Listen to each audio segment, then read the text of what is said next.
بسم اللہ الرحمن الرحیم۔ السلام علیکم رحمۃ اللہ وبرکاتہ۔ وزیر کی جان پہ بنی ہوئی تھی، فقیر بات ہی نہیں سن رہا تھا۔ آخر طویل منت سماجت کے بعد فقیر نے سر اٹھایا۔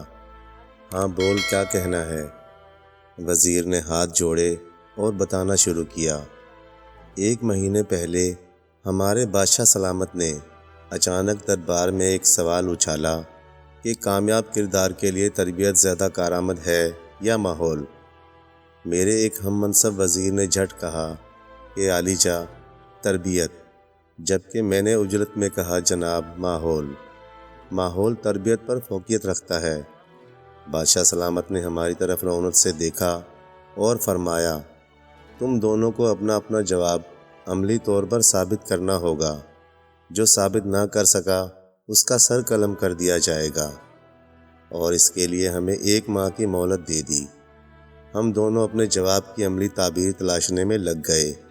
میں سوچ کے پاگل ہونے کے قریب تھا، مگر کچھ سمجھ میں نہیں آ رہا تھا۔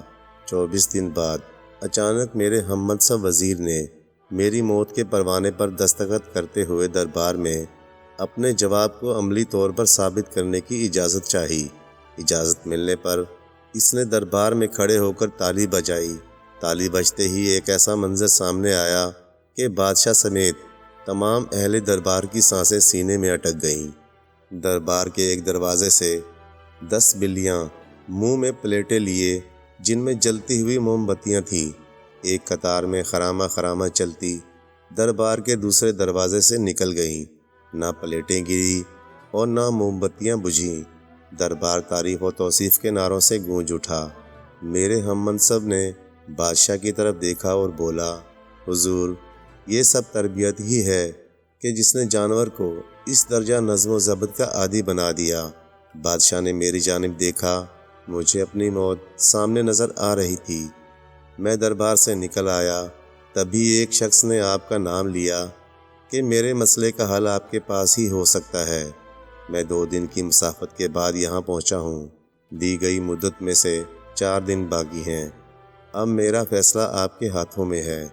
فقیر نے سر جھکایا اور آہستہ سے بولا، واپس جاؤ اور بادشاہ سے کہو 30ویں دن تم بھرے دربار میں ماحول کی حفاظت ثابت کرو گے، مگر میں تو یہ کبھی نہ کر سکوں گا۔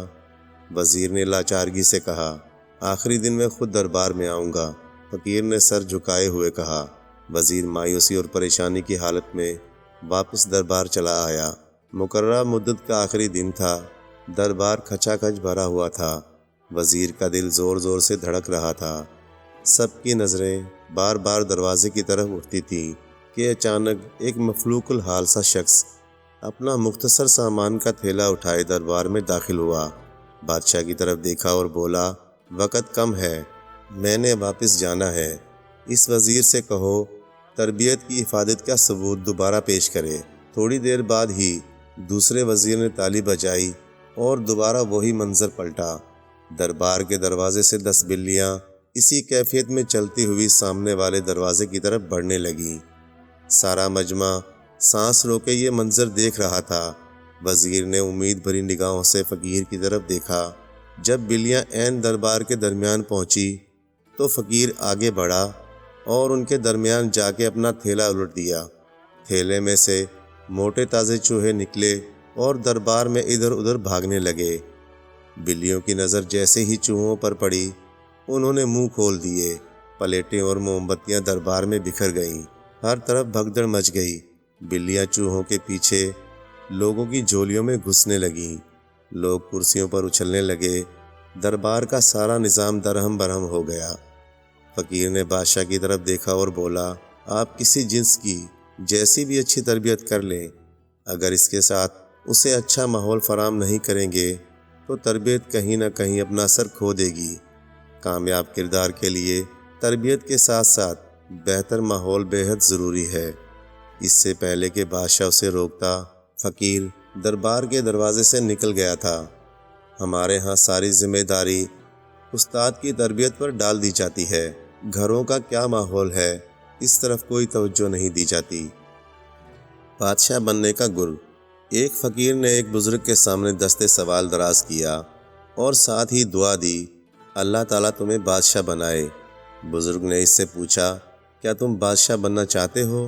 فقیر نے حیران ہو کر جواب دیا، جناب میں نسلوں کا فقیر، میں کیسے بادشاہ بن سکتا ہوں؟ بزرگ نے کہا، چلو ہم ایک تجربہ کرتے ہیں، میں تمہیں بادشاہ بنانے میں کامیاب ہو گیا تو تم مجھے حج کراؤ گے، اور میں اگر ناکام ہو گیا تو میں پوری زندگی تمہاری کفالت کروں گا۔ فقیر مان گیا۔ بزرگ نے اس سے کہا، تمہاری جیب میں کتنے پیسے ہیں؟ فقیر نے پیسے گنے، وہ 30 روپے تھے۔ بزرگ نے اسے مٹھائی کی دکان پر بھیجا، 30 روپے کی جلیبیاں منگوائیں۔ سامنے بے روزگار مزدور بیٹھے تھے۔ بزرگ نے اسے حکم دیا، یہ تمام جلیبیاں ان مزدوروں میں تقسیم کر دو۔ فقیر گیا اور جلیبیاں مزدوروں میں بانٹ آیا۔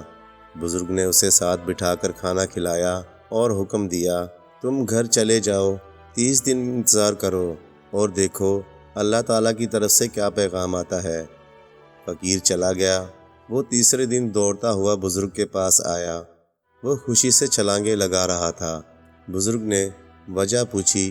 فقیر نے بتایا، مجھے پچھلے مہینے ایک کلرک نے بھیک میں پرائز بانڈ دے دیا تھا، میں نے وہ بانڈ سنبھال لیا، آج وہ بانڈ نکل آیا، میں بیٹھے بٹھائے 3 لاکھ روپے کا مالک بن گیا۔ بزرگ مسکرائے اور اس سے کہا، یہ بانڈ تمہارا نہیں، اس کا مالک وہ ہے جس نے تمہیں یہ بانڈ دیا تھا۔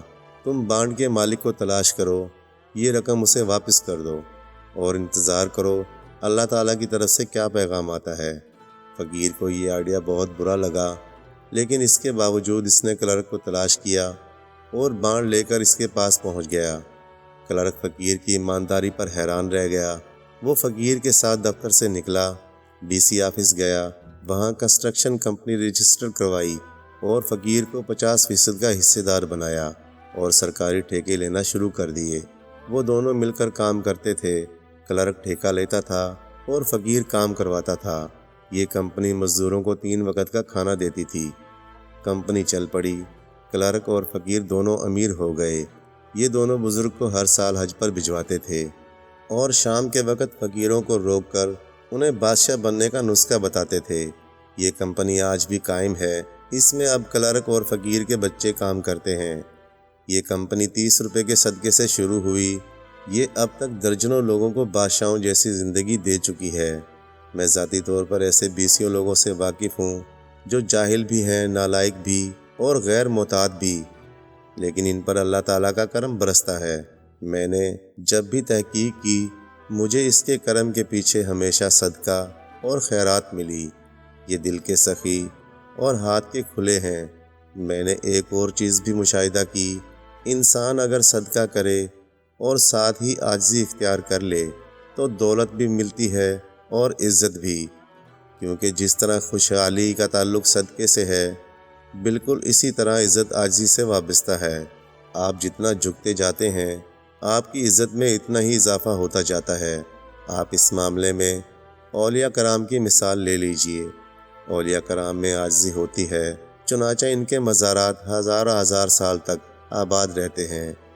یہ کھلے دل اور فراغ ہاتھ بھی ہوتے ہیں، چنانچہ ان کے درباروں پر ان کے انتقال کے بعد بھی لنگر چلتے ہیں اور بادشاہ مال و متاع لے کر ان کی درگاہ پر حاضر ہوتے رہتے ہیں۔ معزز ناظرین، ویڈیو اچھے لگے تو لائک اور چینل کو سبسکرائب کر دیں۔ جزاک اللہ۔